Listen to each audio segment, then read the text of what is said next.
Hello everybody, welcome back to my Pathfinder Wrath of the Righteous Azata playthrough.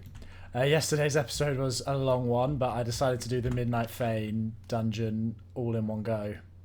Because it's just, yeah, I think it worked out better. We beat the final boss of the thing, but there was also a extra boss in this abyss area that was more tough. But the reward was very good. We got a permanent bonus to Stay our... on your toes. Thank you, Nest. We got a permanent bonus to our dexterity for Nest, which is fantastic. But yeah, so at the end, the Queen came through. She gave us a bit of a performance review, which was which is frustrating because she's basically indicates that she's been jealous of us the whole time. But yeah, we need to go into the abyss, and that's where Act 4 takes place. So let's go straight in The there. commander has stepped through the rift, and now there is no going back. Onward, to solitude, to the unknown, to the abyss. And yeah, so for this bit, all the Crusader map stuff we don't have anymore. We lose access to it because we are now in the realm of the demons. We need to find the source of the Neridian crystals, which they're using to power up their demons' mythic power. The Hand of the Inheritor is coming with us. Yeah, we get a new mythic rank.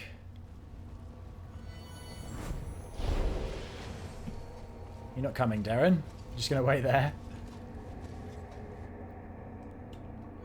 Yeah, so this is the next section of the story. Champion! How extraordinary! I sensed a surge in the power within you the moment you boldly stepped forth into the rift. I was there, following you into the abyss, but it was as though I suddenly found myself in the blessed expanses of the upper planes. The angel turns his head and surveys the bleak landscape that has been revealed to you. His movements are growing tense, and even the soft golden glow that usually emanates from him is fading. So this is where the rift leads, to the realm of the most cunning of all the demon lords. This location is familiar to me, but that fact brings me neither joy nor consolation. The Abyss. You feel physically ill. This place is a vile parody of Elysium, the home of freedom, but the freedom here knows no love, no kindness, no beauty. This place is just the endless gaping maw of an insatiable predator who devours souls.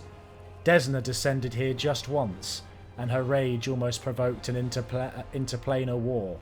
With pain in your heart, you feel just how far your goddess is from you now. Ivu looks around in fear and then attempts to curl up into a ball. Arushale's voice drops to a whisper. The Abyss. I swore I would never come back. Everything here dredges up old memories. Everything here just screams this is your true home. My cursed and benighted home. Ember. Home is a place you feel safe. The place you love and feel comfortable in. Our party is your true home, and the Abyss is just a place. A sad smile lifts the corners of the succubus's lips. You're right. This is just a place. A dark and evil place, but no more than that. I've already broken away from here once, and I can do it again. Daron stands with one arm slung across his chest. He seems to be listening intently to something only he can hear. The commander has been banished to the abyss by the grace of the illustrious Queen of Mendev, uprooted from her life and sent on a mission to a strange and alien world. You didn't foresee that little twist, did you? And how could you? It's not as if you've ever seen my dearest cousin Galfrey behave in such a high-handed manner with anyone else. Then again, who needs all this lamenting? Words and sentiments like these are appropriate between relatives or lovers, and you and I fall into neither category. You still feeling sore about that, Darren? The former to my relief, the latter to my eternal disappointment. We're in the Abyss, which is the worst possible setting for any kind of dalliance. What can you tell me about this place? These are the Midnight Isles. An odd mix of pensiveness and profound aversion rings in the angel's voice. This is the realm of Nocticula, the Lady in Shadow. Every corner of the abyss is repellent in its own way, but this place, this is where one truly walks on corpses. The angel gestures at the land with his iron gauntlet. On the corpses of demon lords that were treacherously murdered, every monster slain by Nocticula becomes an island, like the one we're standing on right now. This place seems to be created specifically to befuddle the hearts and minds of the righteous. What I mean is that the demon lords are our enemies and their deaths should please us. But as I look at this black sky, I realise that sometimes the death of evil creates an even greater evil. Why would Nocticula kill the other demon lords? For power, of course. Every new murder that she commits extends her realm, and the greater her realm, the greater her power. The ambitions of the Lady in Shadow are great, and she knows no mercy. So the archipelago has become much larger in the millennia of her rule here. What does Nocticula have to do with the invasion of Golarion? I do not know. Before the idol that we saw in the Midnight Fane, I had not seen any trace of her influence in the World Wound. But it's no wonder. The Lady in Shadow values guile, subterfuge, and devious plots. I will not be surprised if it turns out that she has been secretly aiding Baphomet and Discari since the first days of the invasion. What should I be wary of here? Beware every shadow. The angel answers without hesitation. This is the abyss, the plane of chaos and evil. It would be fair to compare our mission to that of spies sent deep into enemy territory. We do not belong here, and everyone and everything that does not seek to kill us on sight will either kill us slowly or use us for unimaginable evil. It is a shame that we cannot hope for the protection of the Sword of Valor in this place, or of the one who used to wield it.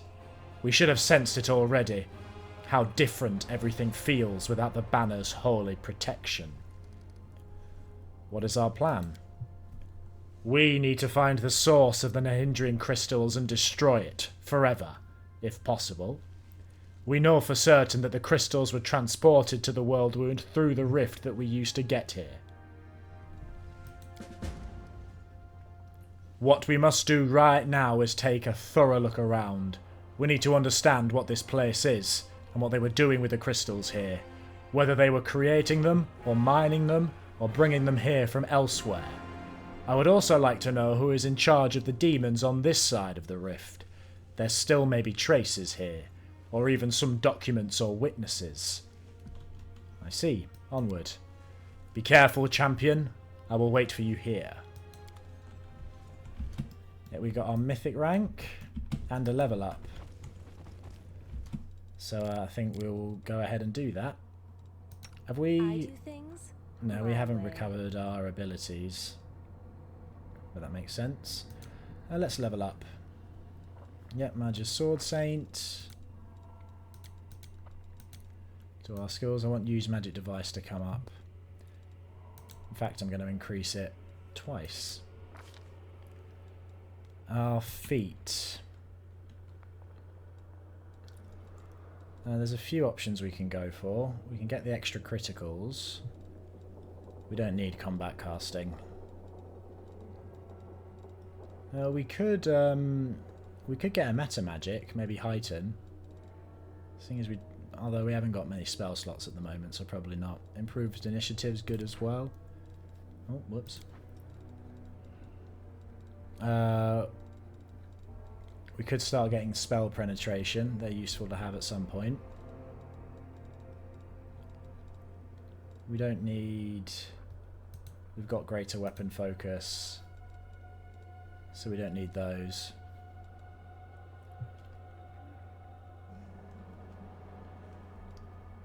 Why is greater weapon specialization not suggested? I'm surprised it doesn't think we could do with that.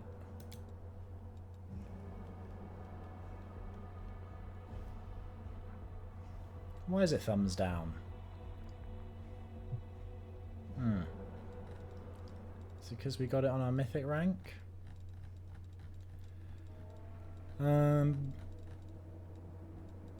Martial weapons proficiency. No, we don't need any of that.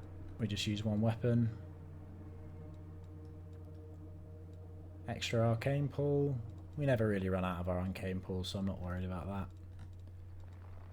We could get dazzling display, so we can get shattered defenses later.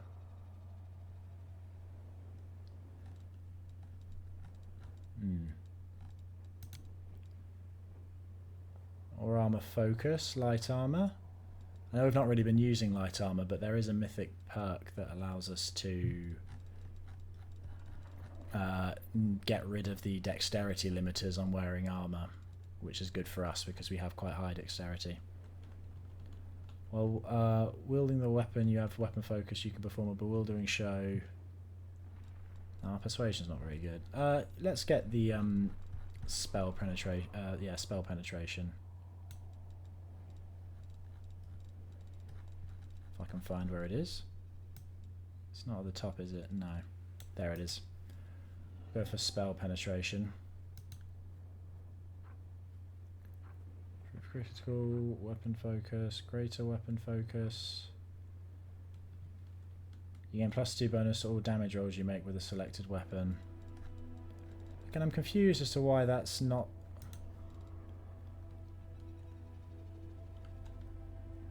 suggested. This bonus damage stacks with other damage rolls bonuses.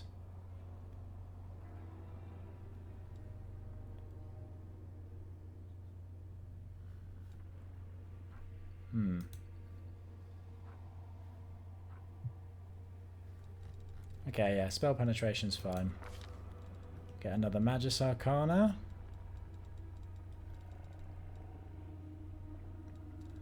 Oh yeah, this would be better for Meta Magic, I think, to go for it here. Can expend 2 points from his arcane pool as a swift action to resolve all of his melee attacks until the end of his turn as melee touch attacks. That sounds good. Hastened Assault to move more. No, that's not useful. Bane Blade. Whenever the Magus enhances his weapon using his arcane pool, he may spend 1 additional point from his arcane pool to add the Bane special ability to the weapon. What does that mean? Bane weapons excel against certain foes. Against a designated foe, the weapon's enchantment bonus is +2 better than its actual bonus. It also deals 2d6 points of damage against such foes.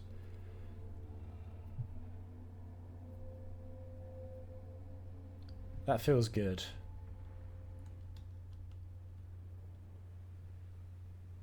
Devoted Blade also sounds useful, because holy damage is good against demons, so that might be better than fire damage. They're less resistant to it anyway.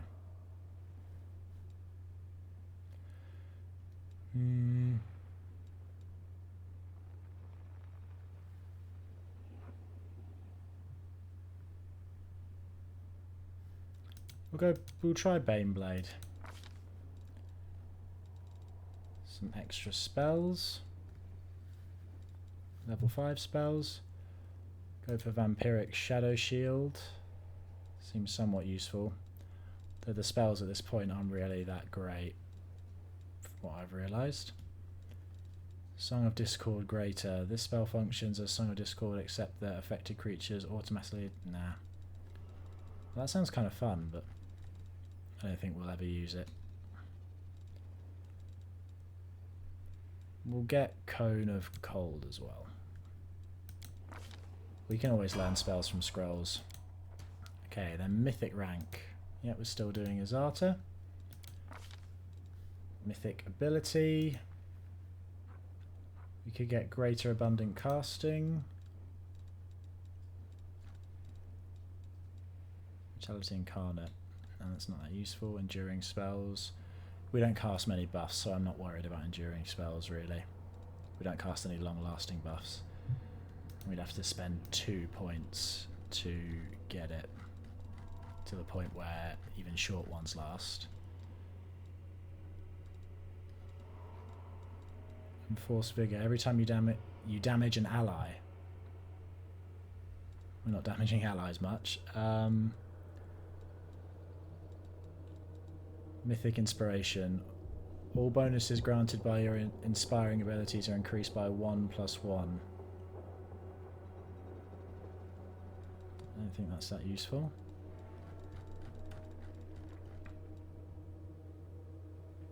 Three times a day as a move action, you can teleport to an ally who has less than 30 hit points.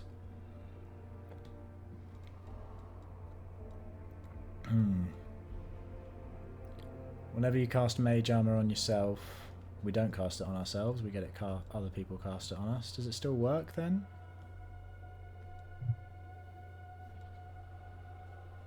I think we have to, yeah, it says cast on yourself, so...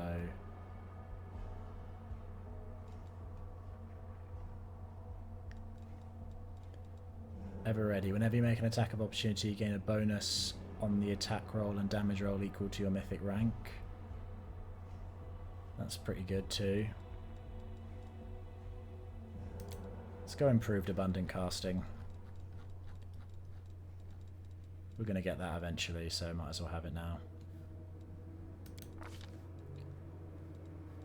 Okay, we get another level 1 spell.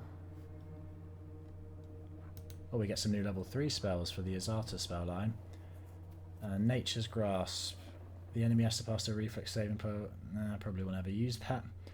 Optimistic Smile. Azata's smile encourages optimism. The spell removes all fear, confusion, compulsion, shaken and frightened effect. That's pretty good. From party members and grants an immunity to fear till the end of combat. With this spell, Azata's choose to create one of 5 possible 10 feet rainbow domes. While within it, party members gain immunity to damage stuff. I'll probably never use any of those, I think. But they're good to have.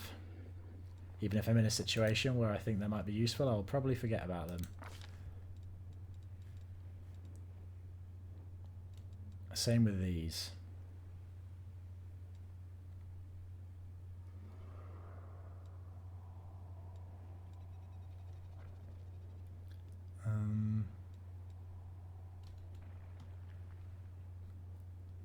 Castigate.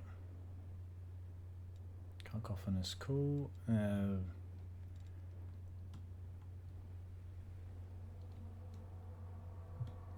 go Blessing of Luck and Resolve.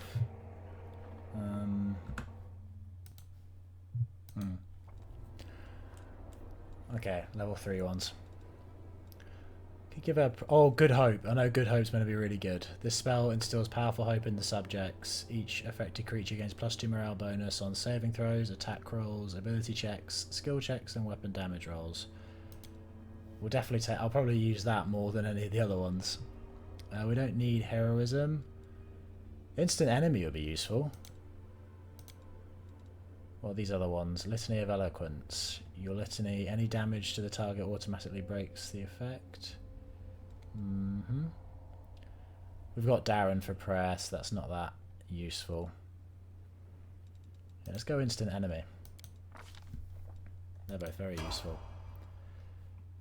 So useful, in fact, I'm going to make sure that they're on our hotbar, where I remember they exist. What's this? Believe in yourself. This spell grants the target +1 morale bonus to a chosen ability.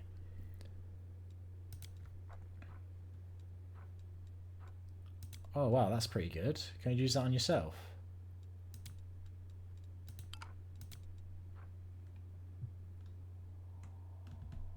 That's really good. We'll use that on our intelligence, I think. It's another one I need to remember exists.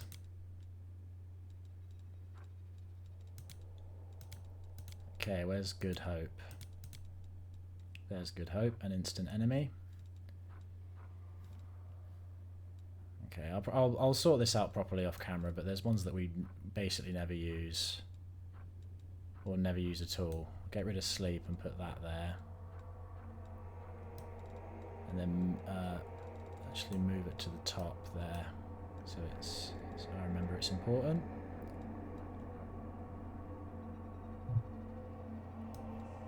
I'll do the same with Challenge Evil.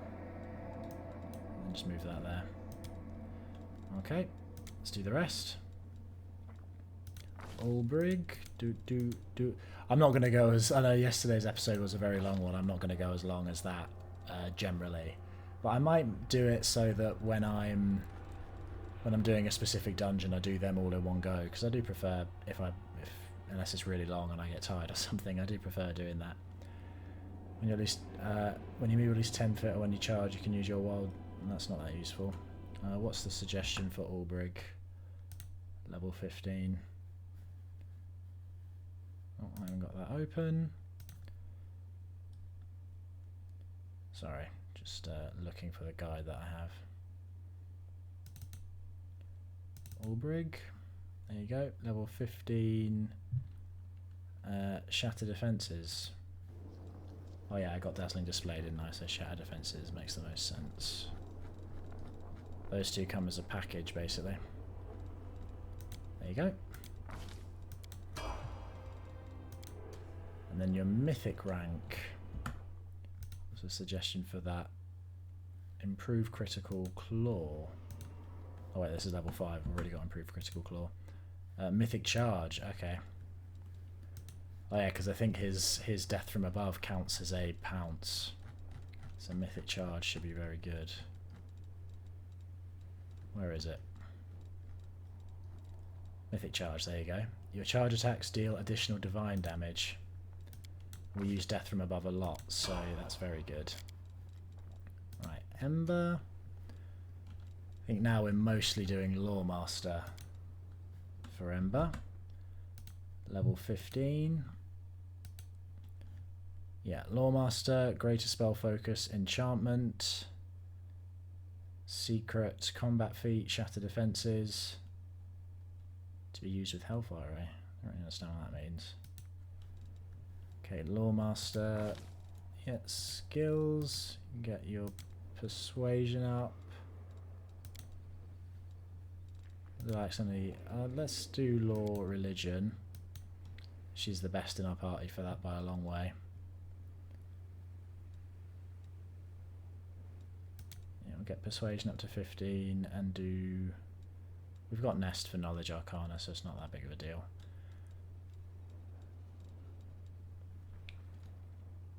Which one of them is to do with that stops you from gaining... I'm trying to remember which one's associated to protective rituals. Is it Law Nature? No. Okay, we'll just do Arcana. That's fine. Feet.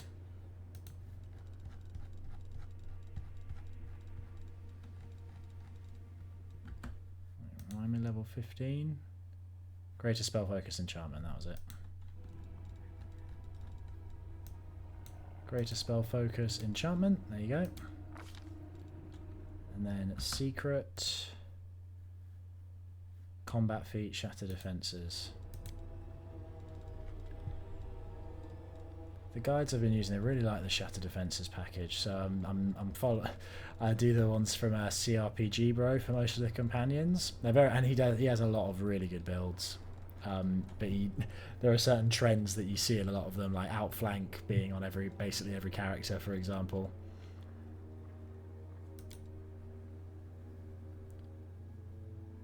Your skill with your chosen weapon leaves opponents unable to defend themselves. I'm not sure how that's meant to work with Hellfire, eh? But we can test it, can't we?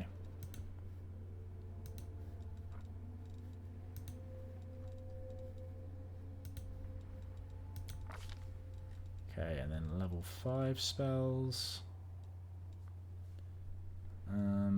Sorry, I'm taking a while with this, aren't I? This is Stone to Flesh and Ice Body. I think they're level 6 and 7 spells. I guess Break Enchantment will be useful for her. Yeah, we'll do Break. We'll get Break Enchantment.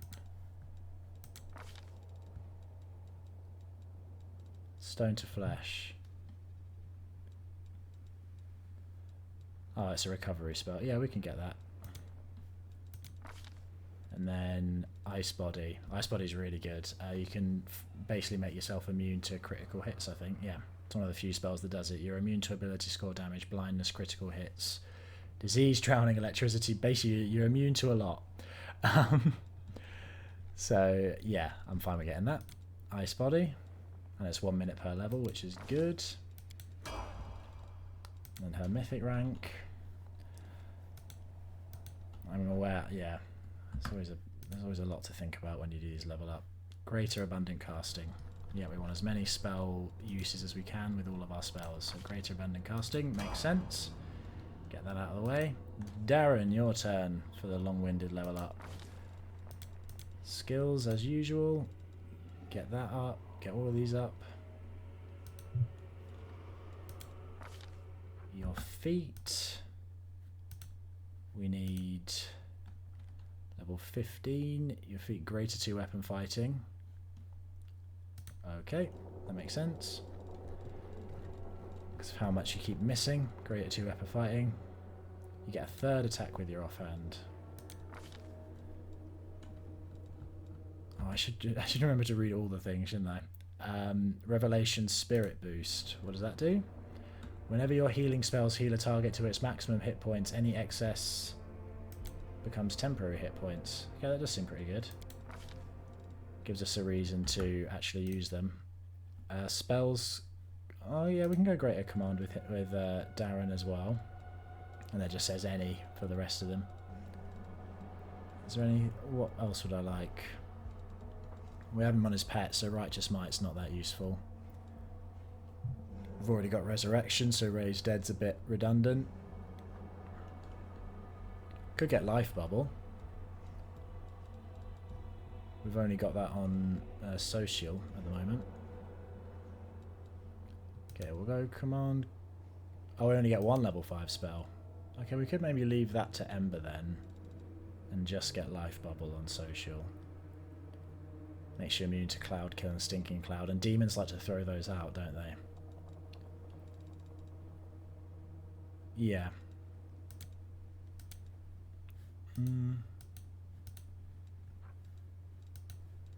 Although having multiple uses of command does sound good. We'll go with that.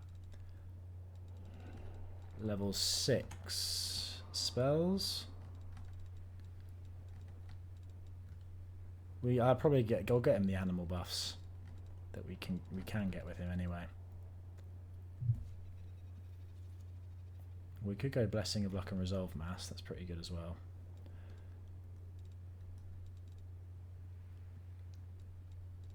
Let's go Bear's Endurance Mass. Level 7 spells. Waves of Ecstasy. Nope. Rather not do that one. Bestow Grace of the Champion. You channel the power of good and law into the target, temporarily giving it powers similar to those of a paladin. The target gains immunity to disease and immunity to fear. It adds its charisma bonus. I'll never remember to use that. Destruction. Sounds cool. Umbral Strike. Circle of Clarity. So many different spells in this game, and I feel like half of them just aren't that useful. I like the variety though. I don't want this game to ever think of going the way that the Bethesda games went, where yeah, they had a lot of spells in, say, Oblivion or Morrowind, where you don't necessarily use them that much, but I like that they exist. It creates a lot of variety in how magic feels. Like water walking. I remember that. It doesn't...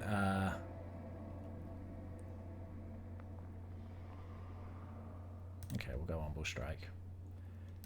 It doesn't feel that that useful in many situations, but there was something really cool about playing a wizard and just walking over. Yeah, greater enduring spells for Darren, definitely. So now any buff that should last longer than 5 minutes lasts for 24 hours, which is brilliant, seeing as he's our main buffer.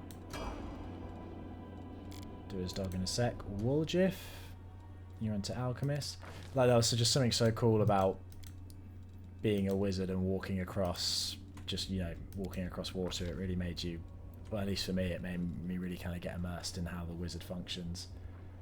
We've got Shatter Defences. I'm not even going to look it up because I know what it's going to be. It's going to be... oh, we've already got... Do we already have Shatter? We need... Yeah, we need... Why have I now forgotten what it's called? I'm going to have to look it up.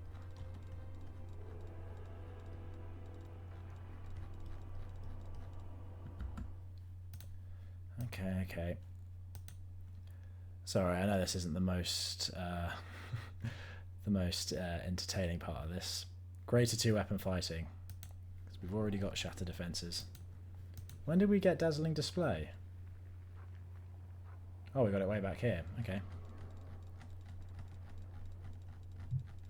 Greater 2 weapon fighting. There you go. And then spells. False Life Greater would be good. So that's something that we would normally not be able to apply to other people. We've got Nest for Stone Skin. Animal Aspect Greater would also be pretty good.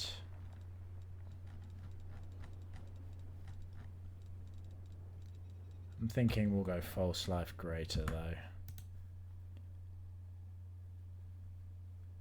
Yeah, we've got Greater Invisibility as well on Nest, so we'll go False Life Greater. It's an easy choice. And then your Mythic rank, Woolgif, Pounce, Unrelenting Assault, or Archmage Armor.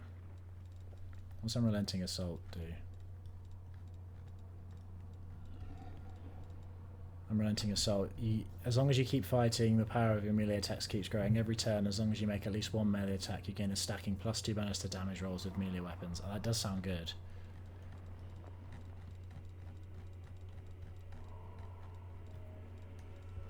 Where even is Pounce? Is that suggesting you should go for Mythic Charge if you've got someone that can give you Pounce? We'll go Unrelenting Assault, that sounds fun. We could do Archmage Armor for Woolgif because he can cast it on himself.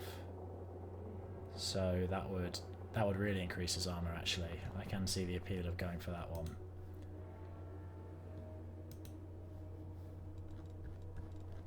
Improved Abundant Casting wouldn't be bad either actually. I'm assuming we get that at some point. Yeah, we get it later. Where is Pounce? It's suggesting that Pounce is an option, but I can't... Yeah, can't see it here. Unrelenting Assault it is. We'll go Archmage Armor later, potentially. Finally, Arushale. And we can actually get on with this, rather than me just dawdling here. I think part of the problem is all the numbers and text, it can just cause me to kind of slow down a bit in terms of how I'm interacting, which is fine when you're on your own, but when you're trying to make somewhat entertaining content, it can be a bit of a drag. Okay, Shatter Defenses, Favoured Enemies, Demons of Strength, Progress, Demons of Magic. Okay. Where's Shatter Defenses? There it is.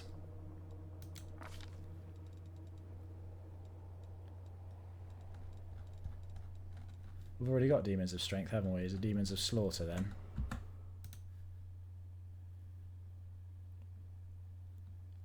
Oh, we did it the wrong way around earlier. That's fair. Okay, Demons of Slaughter now. And then Progress, Demons of Magic.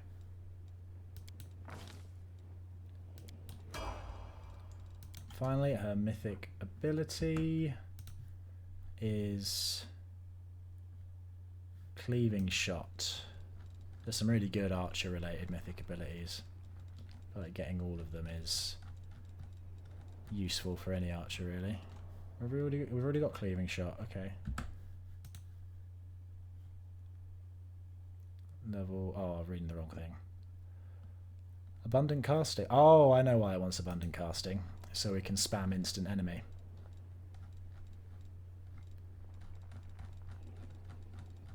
Yeah, we'll go for Abundant Casting then. Follow the suggestion.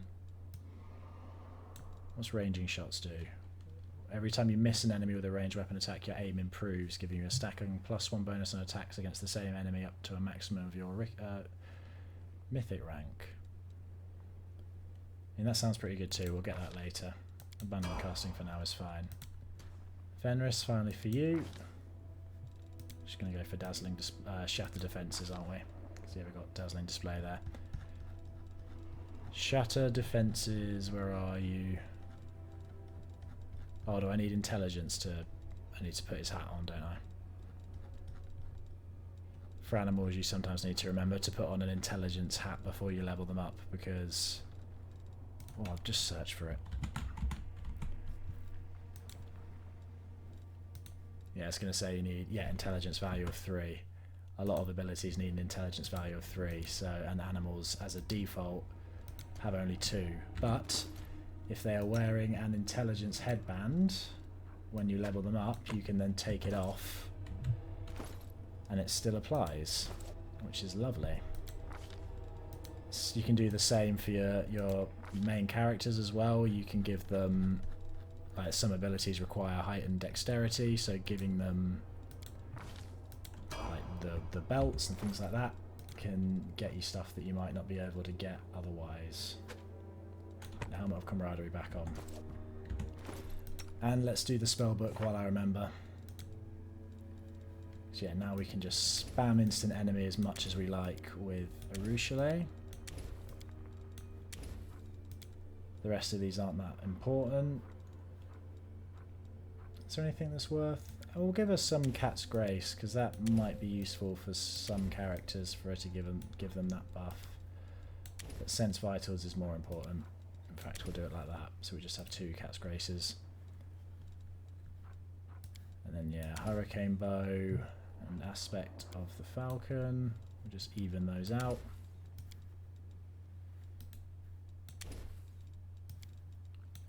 Cool.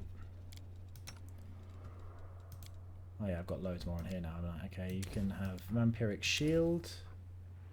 Oh, that's a round per level. Okay, we'll do a bit more of those.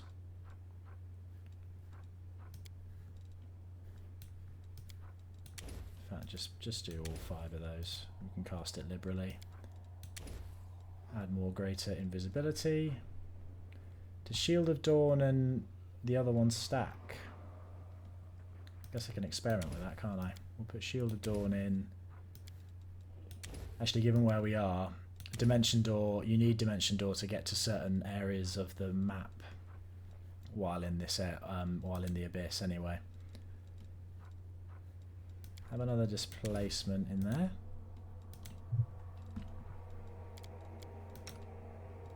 Just do everybody's spells while I remember. We'll have another echolocation first, because echolocation is very good. More displacement. It's fine. Okay. I'll properly sort out everyone's spell arrangement at some other time. Right, let's get on with this. The stone at the entrance to these gates looks worn, but there is no doubt that they saw frequent use.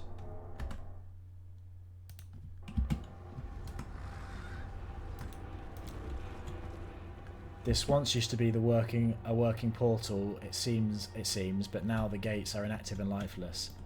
Is that a giant hand or wing or something? Oh look, you can see the city down here too. I do really like the aesthetics of the Abyss. Navigating it's a slightly different story from what I remember. We'll maybe talk about that as we go. Oh, Ivy's bigger now. Look at her. She's growing. Can we ride her yet? Hesitation is a waste of time. No, she's not big enough for us to ride. But at some point we will be able to ride her. The stone of the arch emits a revolting high-pitched shriek. In response to these vibrations, the particles of ash and grit under your feet float upward. They gather together and violently twist themselves into a whirlwind, at the heart of which an ember of magic flame ignites. The fire becomes brighter until you see a strange city inside the flames, featuring aerial spires, staircases that lead into the void, and streets entangled in a way that contradicts any logic or common sense. You see buildings that seem to be caught in an endless loop of crumbling and rebirth from ruin, islands that float in the ether, and alleyways that disappear and reappear again in a different location a few moments later. The city is reminiscent of a grimacing clown, one that makes mocking faces and changes its expression every second. Here and there you see other glints of light flashing on the city streets. After you look closer, you realise that the lights radiate from other arches, similar to the one before you. The gold coin with Baphomet's mark, which you found on Darazan's body, reacts to the revolting sound by vibrating. The coin appears to be an enchanted item set to resonate magically with the arch, possibly serving as a tool of some sort. We're not going to use the arch right away. I want to look around the rest of this place, but figure out what you're seeing. Success. You notice that the entire city appears to be littered with an intricate network of portals, with the arches serving as artifacts allowing you to access the alien network. Interacting with the arches seems to require formulating a clear request in your mind, at which point the magic will transfer you to another portal along the network. Try to understand why you can't move to the other arches. It's quite obvious that this strange construct was not designed for mundane use, only transporting users to specific arches that they are allowed to visit. It's likely that some kind of system of magical marks is used, quite possibly shaped into tangible objects, to provide access to various arches. Before you get one such token, all the designation points will be closed to you. Destination points will be closed to you. Determined the arch's origin. The stones are cut in quite a rough manner. While the magical symbols appear to be drawn without too much diligence, it's quite unlikely that the architect of such an intricate network would have demonstrated such a lack of finesse. By all appearances, this arch is handmade, however connected to the web of portals and illicitly used for personal gain. Identify the place you are seeing. Judging by its surreal architecture, its chaotic conglomerations of houses right in the middle of the streets, and by the large number of islands that hover in the air or float in random directions, what you see is some sort of demonic city. Touch the whirlwind inside the arch. The magic engulfs your body, drips down your skin, and makes you feel slightly tingly. The vibration becomes wilder, reverberating within your body with a nauseating echo. You feel like a boulder set in the cup of a catapult, ready to be flung at any moment. Okay, let's leave. Keep looking around.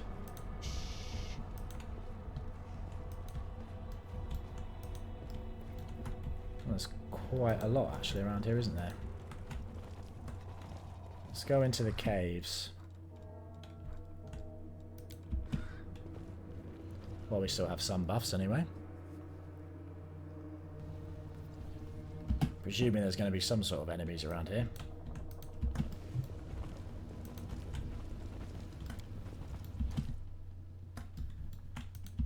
Okay, there's a way down there. I'll stand over here. I know there was a thing that I couldn't... Oh, it's down there. That's why. Okay. Oh wait, Darren, get on your dog. Don't want to make that mistake that I always do.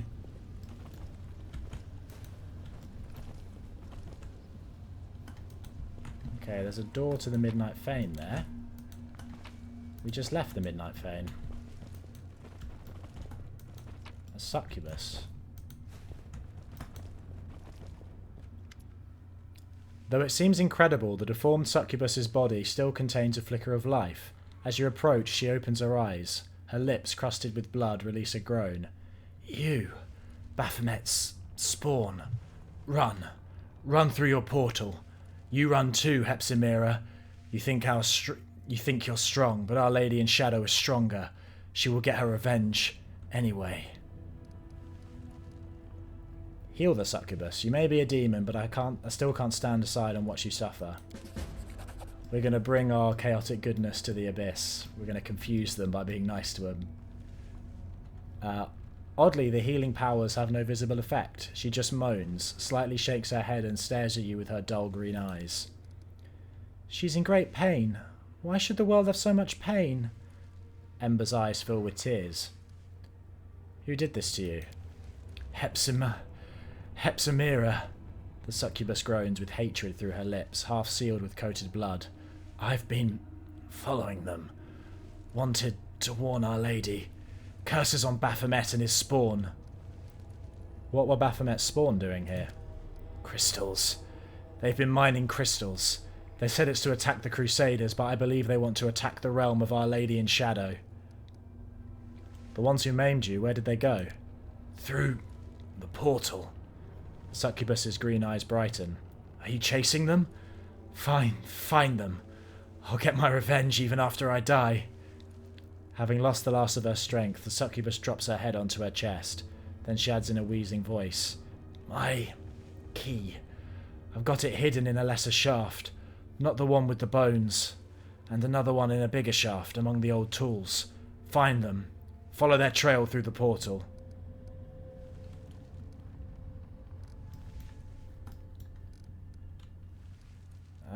There's nothing I can do. Find them! The succubus whispers as you leave. I don't really understand what she's talking about.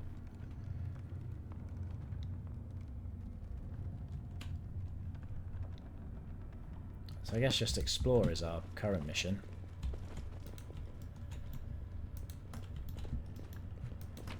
It's eerily quiet here. I was anticipating perhaps more enemies. Some elven notes. Key to the nexus of portals. A flat piece of clouded crystal with traces of purple dust. Those who have been mining the crystals made their getaway through a portal that can be opened with a special key. Perhaps there were other such keys hidden in the nearby mines. The key has been found. The hand of the Inheritor may have some ideas about how to use it. The mine shaft descends to an incredible depth, and there are depleted veins and empty ducts as far as the eye can see. We were told we wouldn't be able to go back to the Midnight Fane after we came here. Let's test it. Funny if we just appear with Queen Gareth like, hi, we're back. I know you sent us away, but we've immediately come back.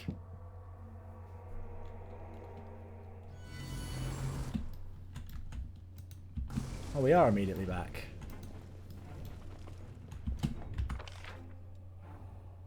She said she was sealing this.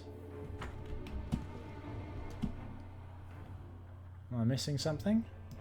Oh, okay, she sealed it just way back here. Oh, I guess this is interesting because that optional boss over here, I guess that means even if you don't want to do it during your... I thought you'd only have the opportunity to fight it while you're doing the Midnight Fane dungeon. But I guess you can come back and go to it afterwards if you want. If you still want to, if you want to get its loot, but you aren't strong enough. Because I was thinking that was hard enough, and we're not even on core difficulty really. We're on slightly above a more standard one. So I can't imagine what that boss would be like if you're on unfair. An absolute nightmare, I imagine. So maybe coming back later is the optimal way to do it. A midden of enormous bones that likely came from giants. Here and there, dusty slave collars glint in the dust.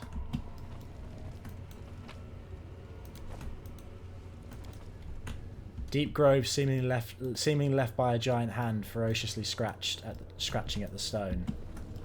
So this is where they were mining some of the crystals from, perhaps.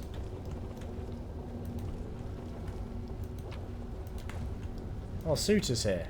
Hello. You hear some muttering coming from the pile of bones. Gone. They're all gone. And left me with nothing. I've been searching and searching, but there's not even a trace. A large giant skull shakes, and an old acquaintance of yours, the dretch called Suitor, climbs out from under it, grumbling and groaning. He notices you. He blinks, and then he says in a tone of extreme melancholy, "Oh, it's you." So this is Aurelie Vorlesh's assistant, kind of. What are you doing here, Suitor? Can't you see for yourself? I've been browsing decorations for my newest luxurious palace with a view of Ishar's best beaches. The dretch mumbles. Then, without missing a beat, he states wistfully, I was on my way to see Mistress Aurelie, but I can't teleport when I'm like this. Every lousy Brimarak can do it, but I can't. All I can do is reach the Midnight Fane and slip into the rift. But now I can't go no further. So I've been searching for portal keys. Portal keys? You've seen those big things up there, on the surface. They were kept closed most of the time. so the slaves couldn't run away. They can be opened with special keys. If I was lucky enough to find such a key, I would have left this nasty place in a heartbeat. And then who knows, maybe I could have found Mistress Aurilu. Is Aurilu around here somewhere? You're a funny girl, aren't you? The demon grunts. My mistress, she's like the wind. One moment she's here and the next she's gone. But she loves coming to Alush, to the abyss. I would have found her by now if I could get out of here. What is this place? It's a little burrow dug by Baphomet's rats in the mansion of the illustrious Lady Nocticula. The suture grimaces. A former burrow, that is. Once I visited this place with my mistress Aurilu, on business, and this place was abuzz with life. The slaves were working, the slave drivers were tormenting them, and Hepzimira was choking the life out of both. You know Hepzimira, don't you? Nasty, horn-headed Nephilim, and Baphomet's daughter to boot. Now there's no one here. As soon as I saw you, I knew right away why they all fled. Where did all these bones come from? They belong to the giants who used to work in these mines. You don't think Baphomet's minions dug the rocks with their own hands, do you? This mine was depleted first, so they converted it into a dump. Every time an enslaved giant died, they dumped the carcass here. I'm here to find the source of the Nahidrine crystals. Do you know anything about that? Well, you've just found one. Good for you. The suitor sweeps his arm in a wide circle. This is the mine where they used to dig This is the mine where they used to dig the crystals, but it was long ago. They depleted it and they left. So the crystals can simply be mined like any regular mineral? Simply enough, but not that simply. The suitor grunts. They can be mined all right, but the crystals are very rare and extremely expensive. That's all I know. Are there many other mines like this one? There are several more on this island, as far as I could see. And they all must have been depleted too. Baphomet's gang wouldn't have left this place if they had even a slim chance of finding more crystals. As for there being more mines elsewhere, I don't know. How long have the demons known the secrets of the crystals? What is this secret you're talking about? Those crystals can be used in many ways. If you're talking about magic powers that can be extracted from a crystal and poured into a demon, no one could ever do it before my mistress. Even now, only a select few know how to do it. My mistress, Lord Baphomet and Discari are no fools to share that kind of knowledge with the entire abyss. Everything is clear to me now. So quick to understand, aren't we? We're not going to kill Suter. He helped us out in Aurilu's lab. I have to go. You know what? You better look around really closely. Mayhap you'll find a key. A portal key. It looks like a faded piece of glass, but if it's filled with power, it will shine purple. I'll walk around too, search some more. I did come down here because I thought we'd find a key. The giant's bones look like they've been gnawed on. The stone is gouged and crumbled. Traces of glowing purple dust can be seen in several places. There's another key. Oh, some boots and a hide of a magical creature.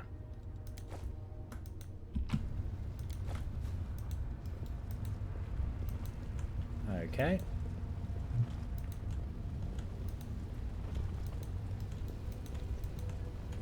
Right, I think that seems like it's everything in this cave. Maybe we'll go back and talk to the Hand of the Inheritor. Oh, my throat's a bit tired today. Don't know if you can tell. Doing voices like Suter's doesn't help. Let's just look. We'll cover this whole place first. I don't want to jump into the portal right away. But I think this area serves as our home base while we're here. Yep, just chunk of land.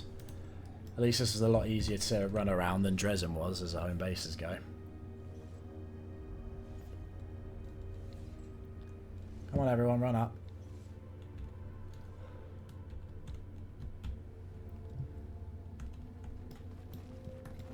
Wish you could tell them to keep pace.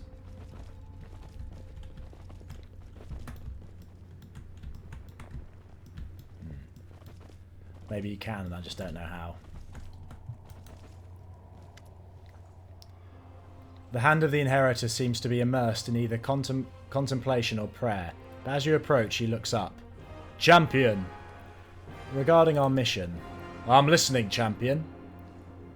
I have reasons to believe that the Nahidrian crystals were mined right here in the mines. The angel flexes his wings. So, the source of our troubles, these powerful crystals, can be mined from the soil of the abyss, as if they were just ordinary minerals. I was convinced that the secret of their origin must be more complicated and nefarious. But this new knowledge terrifies me. There are half a dozen mines in the vicinity, and those mines are huge. The largest was abandoned just recently, it seems. How many crystals did the demons manage to mine? How many monsters with mythic powers did they manage to create? We must find out. I know the name of the person who was in charge of the mines. Hepzimira. Hepzimira herself? Anger rings in the hand of the Inheritor's voice. I know her. She is an old and dangerous adversary, a Nephilim, a spawn of Baphomet himself. Yes, now I see it. The path we have stepped onto is dangerous, but it was the right one. The demons you have encountered before, even Darazand, are just officers in the Abyssal Army, whereas Hepzimira is the true princess of the spawn of chaos and evil. I'm not surprised she is behind the secret of these cursed crystals, and I dread to think what she is capable of doing with them. A dying succubus told me about the conflict between Nocticulars and Baphomet's servants. I'm not at all surprised. The alliances between the demon lords are usually fragile, and they break like a spider's web in the wind. However, the discord between our enemies can work to our advantage, no matter how repellent it is for me to even countenance. We must learn more about what is going on. What if I tried to use my powers to open those old portals? Alas, it is unlikely to work. These portals are unlike the seal in Dresden. They cannot simply be swept away. If you use that method, you will either destroy them for good or open the path, but not to the place where the portal initially led and where our quarry fled. I've got a key to the portal that the demons who mined the crystals apparently used to leave this place. Let me take a look at it. The angel examines the flat piece of clouded crystal. I think I know how this key works. As soon as you finish exploring the mines, I shall open the portal. That's all I've learned so far. And it is quite a lot. I've learned everything I wanted to know in this place. It's time to open the portal and press on. Then let us begin the pursuit at once, the hand of the Inheritor exclaims fervently. The portal begins to glow brightly, and the hand of the Inheritor gestures forward, his hand clenched in a fist. Onward, wherever this road may lead us. After approaching the portal, the angel freezes. Heaven above, just look at that! I see the pattern of sky-piercing spires and steep domes set against the midnight sky. This is Eleusinera, the damned city of Nocticula. That's where our enemies were heading. You think you're quick, eh? Well, I am quicker. Oh. Hey! Oh, I should have killed you. The angel's blade is just a moment too late to touch the skin of the demon, who rushes into the portal. That cunning creature has stolen our key. The portal is inactive again. I swear, even the lowest of the abyssal creatures are disgusting and despicable.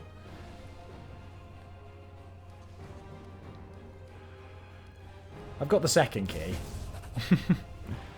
The demon's plots cannot stop us, but we still haven't had much success in countering them. That is why we must make haste and move onward. This portal leads to Eleusinera. What could this mean? It means we will be looking for a particular clutch of demons among thousands of their kind. Eleusinera is a real demonic metropolis. It's huge and macabre. It's a little safer, or rather a little less dangerous, than the other corners of the abyss. Lady Nocticula loves having visitors, including those from other planes, and she does not like it if her guests are dying every day in her city. But if it happens quietly and without too much attention, her black heart won't even skip a beat. We must be twice, even thrice as careful in this nest of sin. Will we have to move onward altogether? I do not think that will be necessary. We need an outpost in the Abyss, and it will be best if we build it right here, far from the larger demonic settlements and close to an active portal that will allow us to return here at any time. All your companions that are currently unoccupied should take care of guarding and setting up the camp. Oh, I kind of want to go back and check that other thing. I guess we just have to go through. Let me tell you something, champion. We are going to Illusionera, the city of cunning and seduction. As sad as I am to admit it, we are unlikely to find our enemies and the Nahidrian crystals they took without the aid of the denizens of this hideous place. If Hepzimara has something to do with all this, we'll need another demon that matches her power. We will need to find a way to make contact with one of the city's rulers. On that point, we know now that there is a conflict brewing between Nocticula and Baphomet. I will not be welcome in this dark place, but I have prepared for this. The angel seems truly proud of his plan. I will cast a spell on myself so that not a single denizen of this plane whose soul is devoted to evil will be able to see or hear me. Invisible, I will follow you and protect you from all dangers and temptations of this place as best I can. And the demons will be unaware of my presence. Now, let us go, by the light and the sword. Guess maybe I should have checked out that portal, but we can... I guess it should still be there when we set up camp, so I can just try it later, can't I? Resting might have been nice as well, but hey-ho. I will not be trifled. Right, so this is our way back to camp. And this is Illusionera. Remains of the colourless one. What are these? That's a buckler.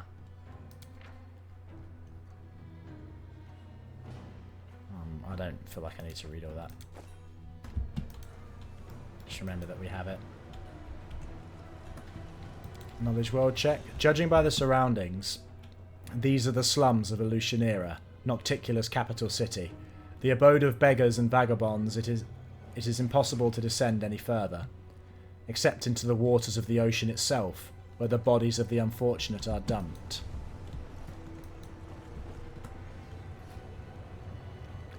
Look, another mortal. You can't swing a dead cat without hitting one of Illusionera's guests nowadays. Merchants, travellers, demonologists, every kind of filth.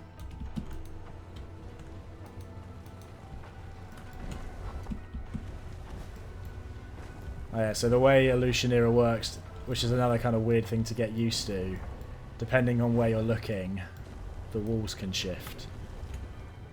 Which I think is kind of a cool feature, but it can be a little annoying as well. For just 1,000 gold coins, I'll off your enemy as if he was a puniest quasit. As a member of the Assassin's Guild, I bet my life on the result.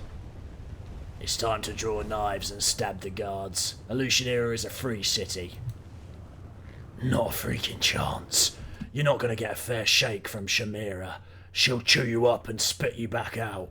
You'll be right back here in the slums before you can blink. I'm telling you, if she wants something from you, go find it and sell it to someone else for a heap of cash.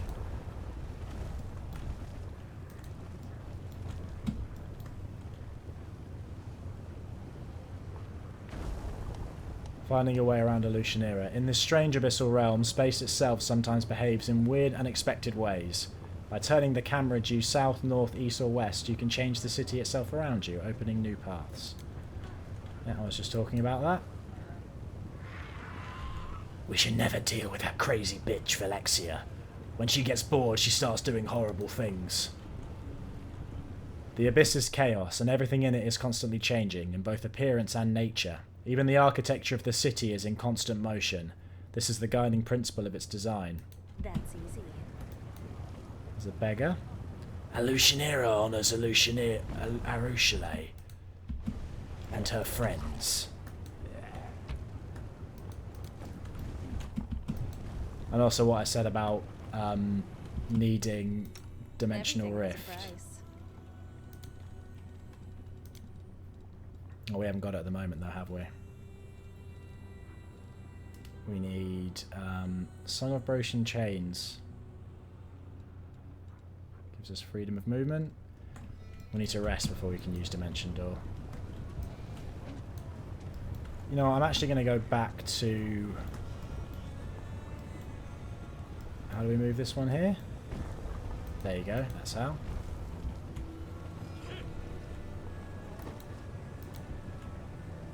Pick the lock. This is my kind of work. At least we're not short of demon blood here. Rumour has it that you convinced Monago to betray Baphomet, and now she is plotting against her former allies. You're a cunning one, aren't you? Oh, so you know who I am, beggar? You know I'm the leader of the Crusades just when I turned up. There's a bunch of beggars. What you want? Piss off. Spare a coin, or I'll spit in your face and give you the plague. Huh? I spotted a trap somewhere.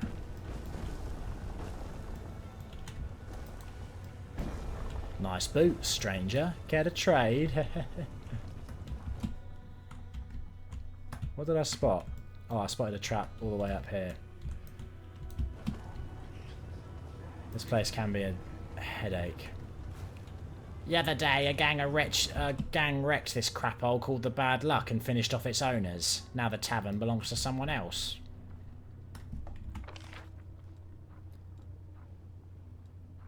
Okay, there's people up here that we can interact with.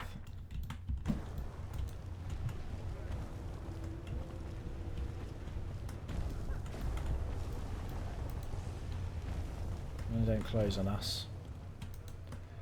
Right, I'm going to go back to camp and rest, just so we're actually ready to properly navigate this place. Oh, are these two fighting? Don't involve me, please. I'm on business. Okay, yeah, before running around too much. But yeah, this is what do they call it again? Alushinera. We actually were told about this by Arushale. Sure, the demons have similar names, don't they? Arushale, Alushinera, and then Arilu. That's kind of three distinct but quite similar names for locations and people. I guess that's what you'd call a naming trend. Hey, Ivy.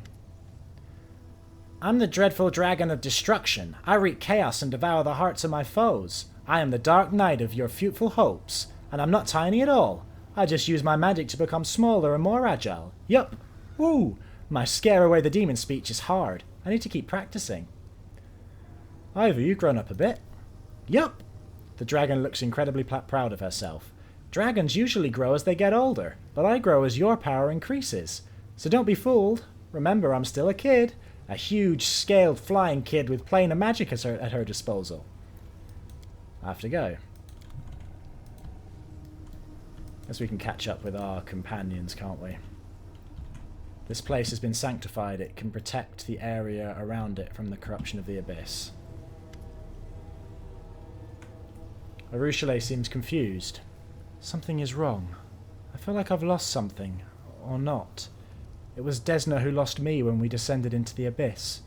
She had been my invisible protection through all those years, and now I no longer feel the divine helping hand on my shoulder.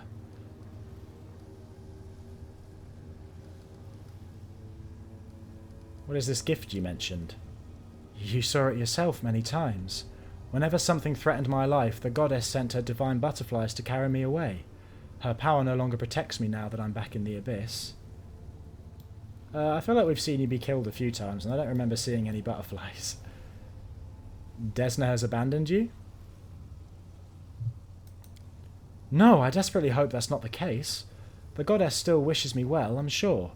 It's just that the abyss is so far from Elysium that she either can't see me or can't reach me here. She protected me while I was on Golarion, but now I can only rely on myself. And you? Can you still enter your dream realm?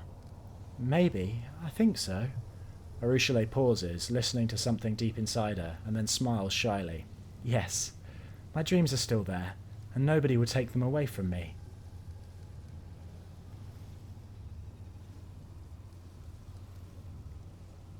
You have nothing to fear with me at your side. I know. Thank you. I have to go. I'll be watching you. Lan, how you doing? What brings you here? Really? You've got nothing to say about being in the abyss? Okay. What about you, Ulbrig? Never thought I'd find myself in the lands of the Fae. Well, let's take a gander at how they live down here. We just need to follow the rules, or we'll stay here forever. This isn't the land of the Fae, it's the abyss. You say that like there's a difference. Sure, some Uglins have horns, others have wings, and still others have horns and wings, but they're all the same Uglins in the end. What rules? Oh, there are lots of them. Let's see. Ulbrig starts counting on his fingers. First and foremost, never agree to dance with them. You set one foot in their fayish frolics and you won't be able to stop. You'll just keep prancing until you drop dead from exhaustion. What else? Don't accept any gifts and always give something in return, or else you'll have to serve them forever and ever. Don't eat or drink anything without permission, or they'll turn you into a beast, or even a cockroach. He continues to tick off his fingers. There are just too many to list. I know them all from my grandma.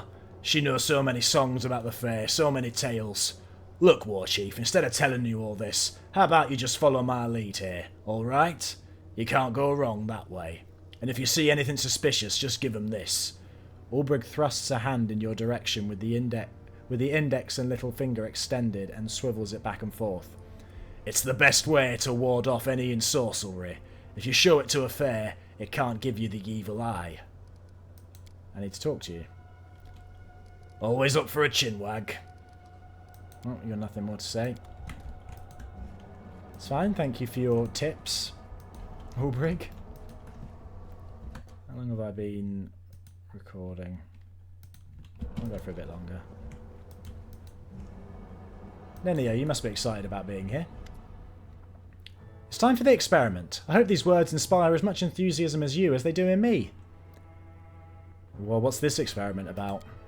You see, I've decided, though dared would be a better term, to address an issue, which up to now I have preferred to avoid due to my total ignorance in this sphere. Nenio lowers her head in embarrassment. I realise it's hard to believe that I, a person of, let's skip the false modesty, superior intellect, could not know something so simple, but it's never too late to fill in gaps in one's knowledge, right? I'm talking about friendship. To be honest, at first I planned to assign the writing of this article for the encyclopedia to a co-author of some kind, but then I met you, my loyal follower, and suddenly I thought I could write it myself. Nenio seems to have reached the limit of her courage, and she looks away. Oh, you're saying we're friends, Nenio? So you've never had any friends? I see no sense in them. Hold on, so you're trying to say that you consider me your friend? You misunderstand me. I don't need friends. I have no desire to spend my time on them when I could spend it on new experiments and discoveries. Nenio explains this to you as though she is speaking to a 5-year-old. I just want to learn what it is like to have friends, for the encyclopedia, nothing more. I realise that you would like to consider me your friend. Who wouldn't? I'm a scientific luminary after all, so I do apologise for disappointing you. Well, if it needs to be done, we'll do it. Let's get started. I'm glad you've agreed. Many would have considered my request too personal and refused. It's good that you're above such squeamish sentiment. Here, I've made a list. I base it on my observations of individuals around me on my personal knowledge of the topic, which, I have to admit, is far from comprehensive. She hands you a crumpled piece of paper. Study it well.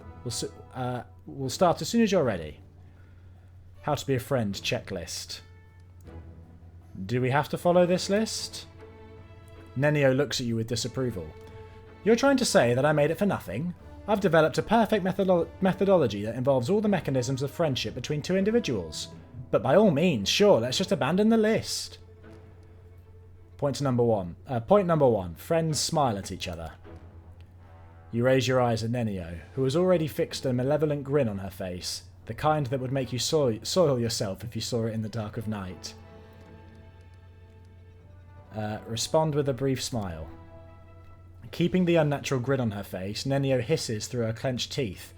You call that a smile? Come on, try again. Give her a wide smile. Your eyes bore into Nenio's, and she stares right back at you as you both grin as widely as possible. A minute passes in tense silence. Urgh! She massages her cheeks with her hands. I never imagined being a friend was such an exhausting business. So what's next on the list? Point number 2. Friends gossip about their other friends. Oh, I've made some preparations for that. She produces several pieces of paper from her sleeve. Come on, let's get to it. Who are we going to gossip about? Oh, who are we going to gossip about? We'll leave Arushale out of this. Let's gossip about Dayron. Excellent choice. So what do you think of him? I love him. He is a good friend and a fine comrade in arms. I am indifferent to him. I hate him. He's a good friend and a fine comrade in arms. Oh, how interesting. Incidentally, yesterday I saw him... Nenio picks up a random piece of paper and reads it. Answering the call of nature around the corner.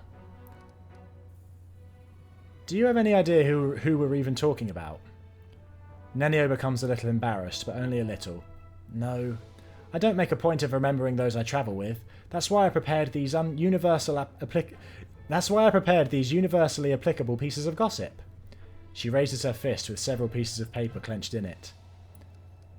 That doesn't sound like him at all. Really? Excuse me, I'll try again. Yesterday I saw him...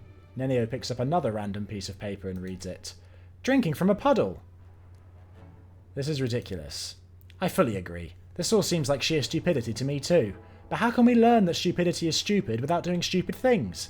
We need to see the experiment through. She gives you a satisfied nod and stows her papers back in her sleeve. Alright, stage 2 is now complete. What's next on the list? Point number 3. Friends drink alcohol together, and then it says, no longer required. Oh right, I should cross out this point. I wrote this and then I checked the encyclopedia and recalled that I've already conducted the experiment. And, judging by the same encyclopedia, and especially by an odd stain on that particular page, it would be unwise, to say the least, to try and repeat it. Point number 4. Sometimes friends argue. A new heap of papers appears in Nenio's hands. You are uninterested and disinterested in this experiment, and you can't even tell the difference between those two words. You can kiss my ass. Not too creative, but it will do. Now we can definitely be considered friends. And on that note, I conclude the 4th part of the experiment. What's last on the list? Point number 5. Friends sometimes capitulate. Copulate, even, not capitulate. Oh, yes, that. Nenio sighs. Take off your underwear. I mean, part of me just wants to do this just for the... I feel like, yeah, Nest would find this funny. What? Now we're going to engage in the act of copulation exclusively for the sake of carnal pleasure, bypassing the main purpose of all copulation, which is procreation. What part of that isn't clear? Bravely pull down your underwear. Oh, well. She produces a piece of paper from her sleeve and starts frantically covering it in drawings. What are you doing? Before copulation, I must make a sketch of... Nenio, I must make a sketch of your genitals for the copulation article in the encyclopedia. The provided drawing will interest many students and scientists who know only of copulation through second-hand accounts. Please stand still.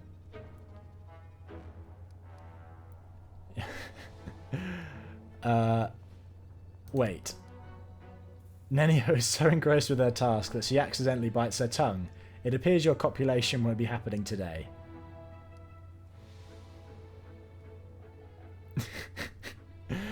Okay. I have to go with the top one. Keep standing there with your underwear down. Keep waiting and hoping, though it is obvious that there will be no copulation today. Nenio is so absorbed in her work that the world around her, including you, seems to have ceased to exist for her. Did I put my underwear back on? Is my gears back on? Regil, you have any thoughts? No. Feels like a missed opportunity to have your companions comment on, you know, being in the demon world. Where are the rest? Are they inside the cave? I guess? No one's over here.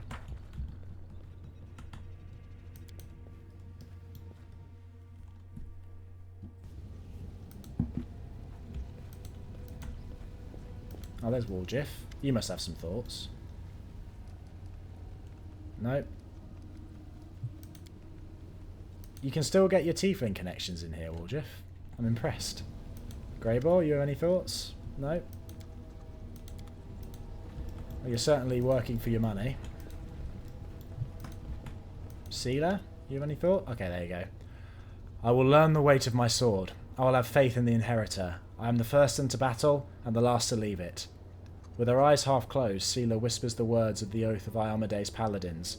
Trailing off, she opens her eyes and sighs. How did we end up here? I never would have imagined I'd find myself in the abyss. How are you holding up? I'm hanging in there. I don't feel good in this place. The air stinks like something died, and I'm having trouble sleeping. I keep waking up at night. I think I hear someone being tortured nearby, pleas and cries echoing towards me. So I wake up and listen, but there's nothing. I keep thinking about everything, praying every day that the soul's sunhammer abducted from the Crusaders weren't brought here. The demons will kill them or infect with its madness, even without the demons' help. Or the abyss will kill them or infect with its madness, even without the demons' help. Seeing this ocean of evil and injustice before me, it's tearing me apart. So many innocents are held captive here. The torrents of ruinous darkness flow from this wretched place to the other planes. My mind is tested to the limit every day I spend in the abyss. Iomade, help me hold on to it. We've overcome everything we've faced so far. We'll get through this as well. That's right. Thank you, Nest. I've always had faith in us, and I will keep having faith. But sometimes a girl needs a few words of encouragement. Thank you for speaking with me. See you. Ember. No thoughts? You don't care where you are, Ember, do you? You're happy anywhere. Darren? Oh, he has quite a bit to say. Darren looks rather distracted. He's staring into space as though he's listening to something deep inside himself. Finally, he notices you and his lips quirk into a nervous smile. So many people have cursed me and told me I'll end up in the abyss before I die. I suppose I've rather deftly subverted their expectations by getting here while I'm still alive. You don't like it in here, do you? Can't you see that I'm afraid? More afraid than I've ever been in my entire life, Darren asks in a grim voice.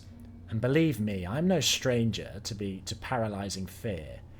We are in the most atrocious and macabre place imaginable.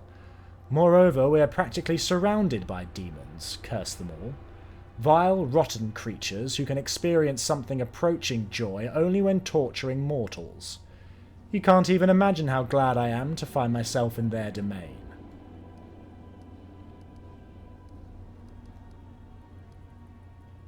I wonder if we'll treat this as another adventure.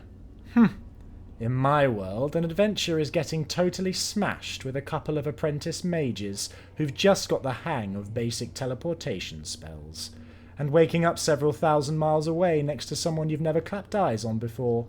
Someone who might turn out to be a Varisian saber swallower or a dragon in human form. But this... Well, fine. Find me at least one beautiful saber swallower around here, and I will magnanimously agree to call it an adventure. Darren smiles again, either recalling something good from his past or enjoying his own joke. Do you want to talk about your past? I've been thinking a lot about what happened since our visit to Heaven's Edge. Darren's face goes grim. I don't like discussing such unpleasant things. You seem to be quite capable of having fun, so why are you... I don't even know what you're trying to achieve here. I suppose you can always ask, and I'll decide whether I want to answer or not. Tell me honestly, do you miss the people who died that day? Daeron is silent for a moment. His pupils seem to pulsate to the rhythm of his thoughts, or emotions, perhaps. I regret leaving my mother alone. She deserved a better death than that. They confined her to a room so that she wouldn't infect those who still believed they could avoid the illness and... Oh, I forgot you didn't know. All right, that's enough. He shakes his head. We actually do know. We saw it when we were doing the investigation.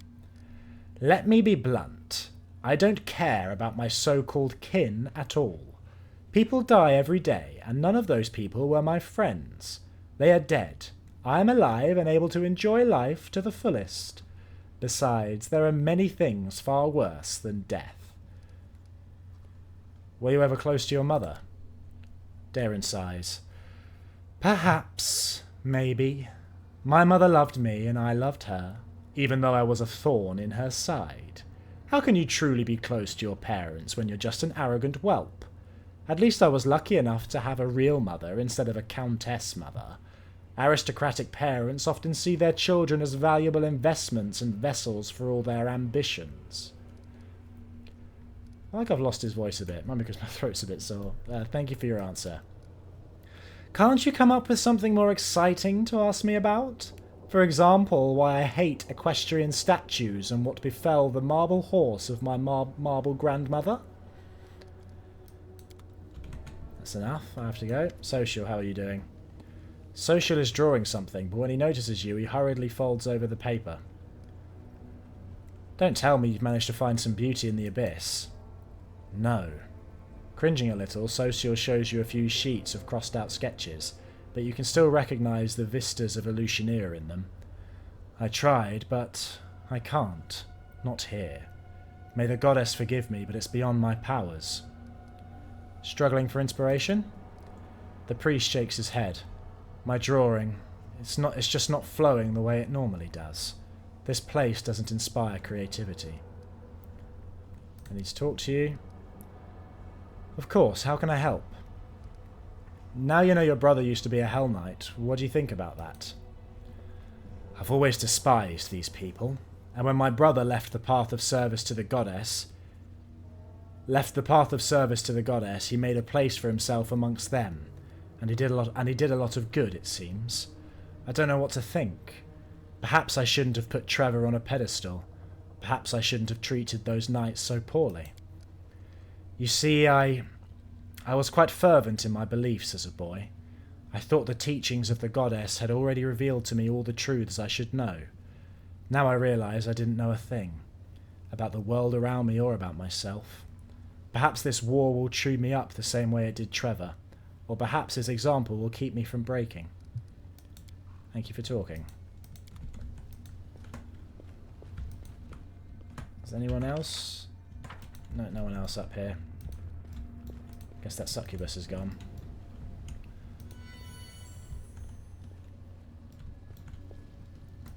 Right, we're going to rest. Nenia, you can definitely... we want you to scribe some scrolls. Oh, you can do Cat's Grace Mass, that's great. And then we can have Nest copy it. Hey, Socio. I heard you like to play cards. Want a game? You want to clean out my pockets. I know you're a card sharp, but I suppose, why not? Let's play.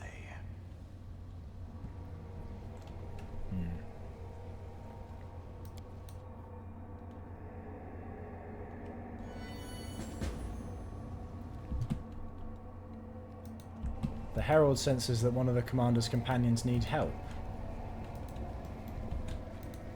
Okay, we'll go and talk to the Herald, see what he has to say. I think for today I'm just going to do stuff around camp. This can just be like our introduction to Act 4. Plus my voice needs a bit of a rest, especially if I'm going to be doing grizzly demon accents for a while. Here, far from the eyes of strangers, I can assume my true form. But in Illusionera I will remain hidden. It seems this sorrowful and unsettling place will be what we call home, at least for a time.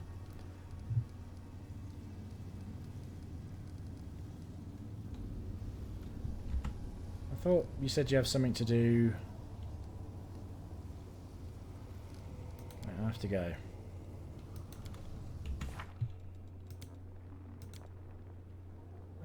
Yeah, talk to the city's rulers. Become famous and get Nocticula's attention. Our conversation with Greyball. The Herald senses that one of the commander's companions require help. Okay, so we just talk to Greyball. Minago warned me about the danger that the closed portals pose. Before we move on, we need to take care of that. I'm not well versed in such matters. Perhaps we should set a trap for the demons near the dormant gates, in case they attempt to activate those portals again. What is our next step? We need to learn who holds the reins of power in Illusionera at present. Armed with this knowledge, we would be able to uncover Hepzimera's plans and thwart them. How well known am I among the denizens of Illusionera? No one in Illusionera knows your name. Yet. Tell me now honestly, what do you think of the one you call the Champion of Golarion? I would be lying if I told you I don't observe you with some trepidation. Sometimes I wonder what will happen if you falter. For power and responsibility represent the most difficult trial of all. Many righteous souls have failed to pass it. I'd like to ask... Okay, we'll do those conversations later. How long have I been... Okay, I've been going for an hour and a half. We'll go talk to Greyball and then we'll end it there. And then we'll properly start exploring the Abyss next time. Maybe we'll start with whatever this is. I don't know if that's going to actually transport us somewhere or if it doesn't work. It's a bit strange that it's it was hanging around there right at the entrance. Okay, Greyball. Greyball gives you a sly smile as he lights his pipe. The excited glint in his eyes betrays his impatience to share some news with you. Finally, he can contain himself no longer. Interesting news has reached my ears, Nest. There has been talk among the more disreputable citizens of Illusionera that someone is hiring the most vicious thugs and cutthroats to kill a certain Willidus. A familiar name, isn't it? I strongly suspect that this is the same Willidus who set me up during the assassination of Darazand. I'd call that a fortuitous coincidence. How did you obtain this information? Greyball sounds offended. I'm an assassin.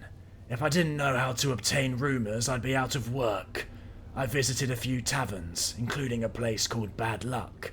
It's a real cesspool, and information flows into it from all over the city. I was approached by someone who was looking for thugs to hire. He was the one who told me everything. I would have found out more if I had talked to him longer, but after he called me a bloody lava, he needed a dentist, and I needed a new mug of beer. Who is this Willidus? Greyball takes a slow, thoughtful draw from his pipe and then answers in a businesslike manner. Here's what I know about our prey. He is a demon, and a wizard powerful enough to enjoy a high status in this city. Lately he has surrounded himself with a small army of mercenaries, but they are mere thugs who lack the skill of professional bodyguards. Ever since Willidus found out about the bounty on his head, he hasn't left his mansion. I suspect it's full of traps. I wouldn't underestimate the danger of facing Willidus. They were looking for real daredevils to bring him down, which means this whole business is almost certainly risky, maybe even suicidal. Who wants Willidus dead? The dwarf shrugs. An anonymous entity who apparently has more brains than Willidus, and is smart enough to keep his name a secret from his employees. I bet it's one of the Deskarites. Darazand was one of Deskari's lackeys after all, and even though internal strife never ends within that snake pit, they always team up against external threats.